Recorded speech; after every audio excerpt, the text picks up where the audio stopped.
plus je regarde les infos à la TV, plus je parcours les journaux, et même, plus je navigue sur les réseaux sociaux, plus je m'aperçois que toutes les élites reconnues, ou en besoin de devenir, comme certains prétendus donneurs d'alerte, de YouTube, ou autres réseaux, sont totalement immergés dans le système, et ardents défenseurs de celui-ci.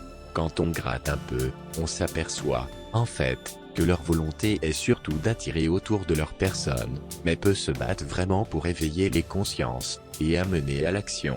Je viens de me désabonner de beaucoup de sites, qui ont une audience considérable, qui apportent des infos objectives, mais qui cultivent la fatalité, et éloignent leurs abonnés d'un engagement de résistance. Ils ne proposent rien, à part subir, se replier sur soi-même, dénoncer les banlieues, les immigrés, les étrangers, les musulmans, les politiques, surtout ceux de gauche, mais pas les oligarques et les boursicoteurs de tout poil. Ils participent au désintérêt des citoyens pour les élections, au désespoir des plus vulnérables, et sans doute, en particulier chez les jeunes sans avenir, au désir d'en finir. C'est une forme de complicité, avec la politique de division, qui favorise la bourgeoisie au pouvoir.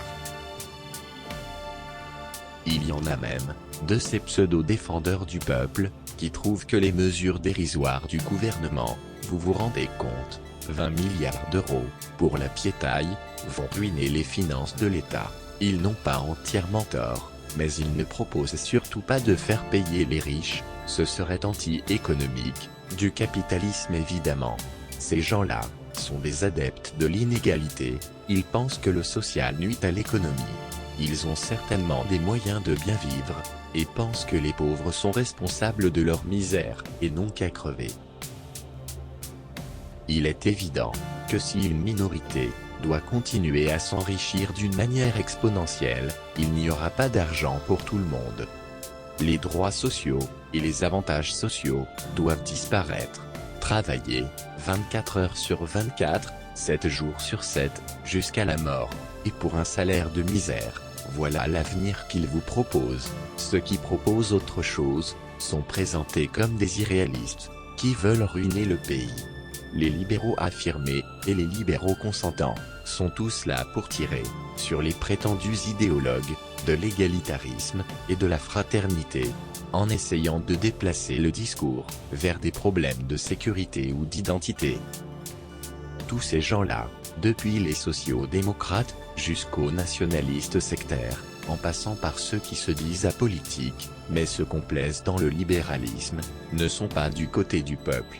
Ils valident l'exploitation capitaliste, sans se rendre compte que ce système arrive à son terme, et qu'il est temps de le remplacer, même si cela passe par des bouleversements profonds, et une période d'instabilité.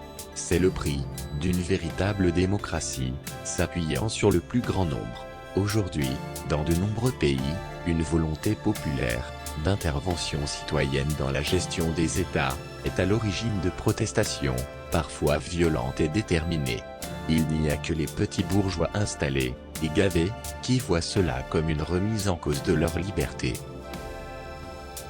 En France, la population pauvre, rejetée par le système, s'est totalement détournée de la politique, elle n'attend plus rien des élus, et constate que rien ne change vraiment, et qu'au contraire sa condition sociale empire.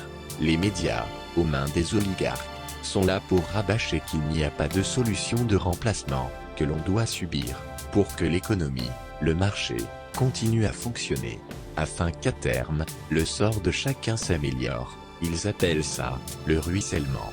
Ruissellement, qui jusqu'à maintenant, n'a fait que multiplier les fortunes des actionnaires et des oligarques. Et il faut mettre un terme à ce système, qui pourrit la vie de 90% de la population, ruine le pays, et détruit tout ce qu'il y avait de social, et de public, au profit du privé, des banques étrangères, et aussi des copains, de la caste qui tient les rênes du pouvoir. Influenceurs des réseaux sociaux, qui souvent n'êtes pas particulièrement fortunés, au lieu de passer votre temps à faire plaisir à vos suiveurs, par des discours intellectuels de fatalisme et de non-engagement, vous feriez mieux de chercher des solutions, pour atteindre ceux qui subissent de plein fouet l'oppression capitaliste. Il est vrai, qu'alors, vous allez peut-être perdre une partie de vos abonnés, ils préfèrent rester passifs devant leurs ordinateurs, mais vous gagnerez plus, à être au service des plus démunis, afin que ceux-ci aient le désir de s'engager pour améliorer leur sort. Réfléchissez sur votre rôle. Est-ce positif de faire de l'audience en refusant de vous engager, et en cultivant la passivité? Vous ne devez pas avoir peur des conséquences. Résister est un acte de guerre. Pour cela nous devons choisir notre camp, ou rester neutre, ce qui n'est jamais possible, et qui en réalité, entérine le maintien du système, ou se placer résolument dans la dénonciation du capitalisme, et dans la mobilisation des masses populaires. Il ne peut pas y avoir de révolution, sans l'intervention du plus grand nombre, de toutes les organisations sociales, et groupements citoyens. Internet est accessible à beaucoup de foyers, avec les smartphones, les ordinateurs, les smart TV, mais rien ne remplace le contact de visu. Soyons partout, pour appeler les gens à nous écouter, à participer à une information alternative près du terrain, à intervenir directement sur les réseaux. Ainsi, nous sortirons des écrans, et construirons une véritable fraternité, qui n'exclut personne. Rassemblons nos forces, pour contrer les merdias, et les adorateurs du capitalisme.